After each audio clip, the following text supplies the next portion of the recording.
Halo semuanya, Assalamualaikum warahmatullahi wabarakatuh. Selamat datang kembali di video pembelajaran IPA. Di video kali ini, kita akan mengenal lebih jauh lagi mengenai besaran. Masih ingatkah kalian apa itu besaran? Nah, jika masih lupa, diingatkan kembali ya. Besaran itu merupakan segala sesuatu yang dapat diukur dan dinyatakan dengan angka. Dalam ilmu fisika, besaran dikelompokkan menjadi dua kelompok. Yang pertama ada besaran pokok dan yang kedua ada besaran turunan. Besaran pokok adalah besaran yang satuannya telah ditentukan terlebih dahulu dan tidak diturunkan dari besaran-besaran yang lainnya. Berdasarkan kesepakatan para ahli fisika di seluruh dunia, telah ditetapkan 7 besaran pokok dalam fisika. Berikut adalah tabel besaran pokok dan satuannya dalam sistem satuan internasional. Nah, yang pertama di situ ada besaran pokok panjang dan memiliki satuannya itu meter dengan simbol satuannya menggunakan huruf M kecil. Besaran pokok yang kedua yaitu ada massa. Nah, massa itu menunjukkan satuannya kilogram yaitu berat dengan simbol satuannya itu kg. Kemudian, untuk besaran pokok yang ketiga yaitu ada waktu dengan satuan sekon dan simbol satuannya itu menggunakan huruf S kecil. Yang keempat yaitu kuat arus dengan satuannya itu ampere dan simbol satuannya itu A besar. Besaran pokok yang kelima yaitu suhu dengan satuannya Kelvin dan simbol satuannya K besar. Yang keenam ada jumlah zat, satuannya itu mol dan simbol satuannya mol. Kemudian yang terakhir ada intensitas cahaya dengan satuannya itu kandela dan simbol satuannya yaitu huruf C D kecil. Nah, untuk lebih mudah mengingat besaran-besaran pokok tersebut, ada singkatannya yaitu SMP jiwa. SMP jiwa ini kepanjangannya dari suhu, massa, panjang, jumlah zat, intensitas cahaya, waktu, dan kuat arus. Supaya lebih jelas, mari kita bahas secara detail mengenai besaran-besaran pokok. Besaran pokok yang pertama yaitu ada panjang. Nah, panjang ini memiliki satuan internasional meter atau bisa disingkat dengan M kecil. Nah, kemudian dapat dikonversi dan dapat digunakan untuk mempertimbangkan panjang suatu benda atau jalan.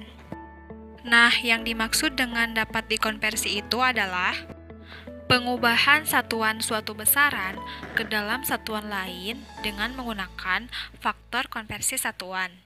Konversi satuan ini dapat dilakukan jika satuan yang akan diubah dan satuan pengubah merupakan satuan dari suatu besaran yang sama.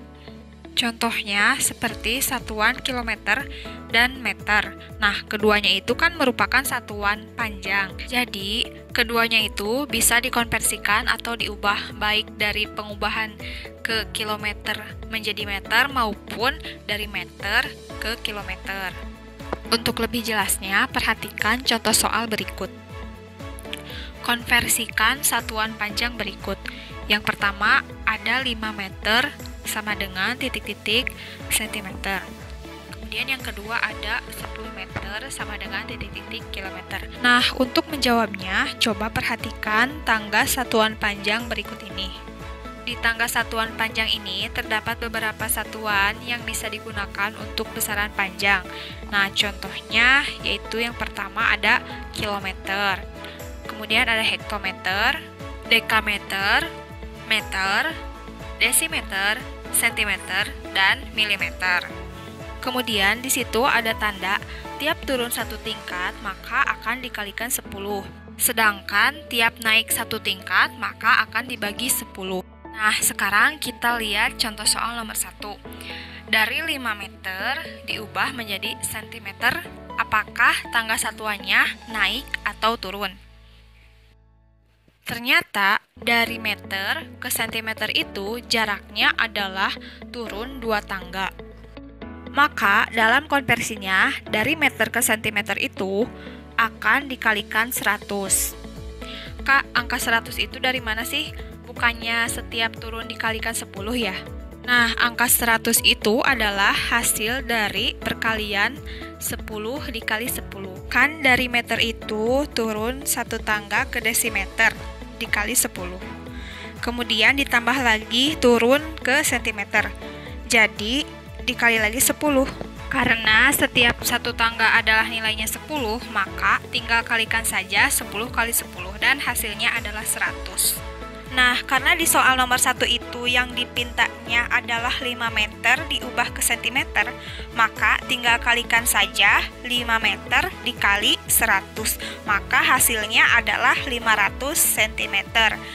Kesimpulannya adalah, jadi 5 meter itu akan sama panjangnya dengan 500 cm.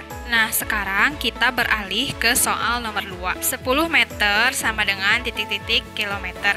Nah, ini berarti 10 meter ini ingin diubah ke kilometer. Cara menjawabnya sama seperti soal nomor 1.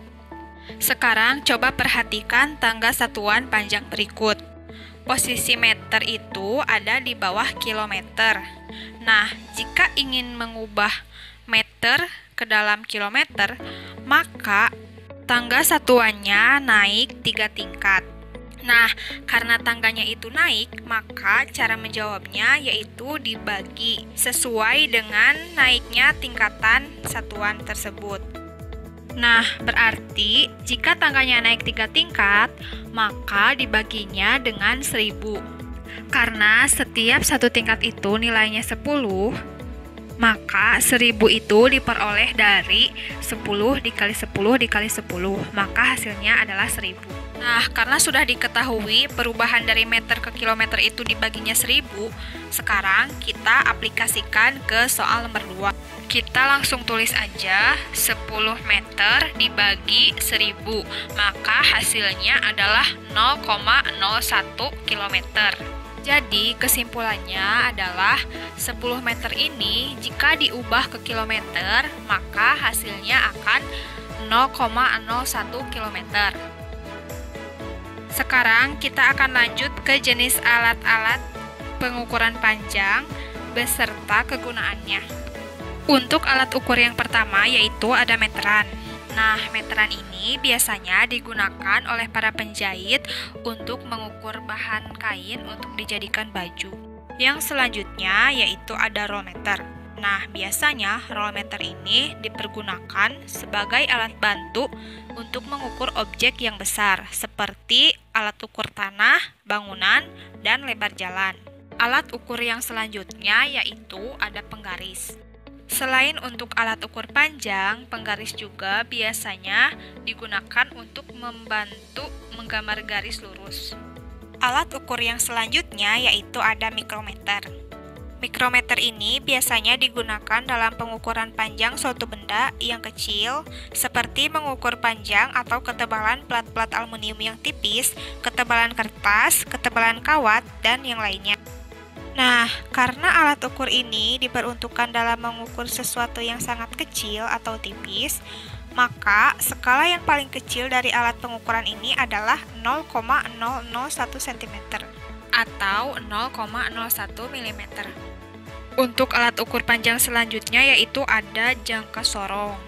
Jangka sorong ini adalah sebuah alat ukur yang berbentuk seperti kunci Inggris. Alat ini biasanya digunakan untuk mengukur diameter sebuah pipa, baik bagian dalam maupun bagian luarnya. Nah, sebenarnya masih banyak alat ukur panjang yang lainnya yang belum dibahas, namun untuk sekedar pengetahuan, hanya beberapa saja yang dibahas. Untuk pembelajaran kali ini dicukupkan sekian, nanti kita akan lanjutkan di video selanjutnya. Wassalamualaikum.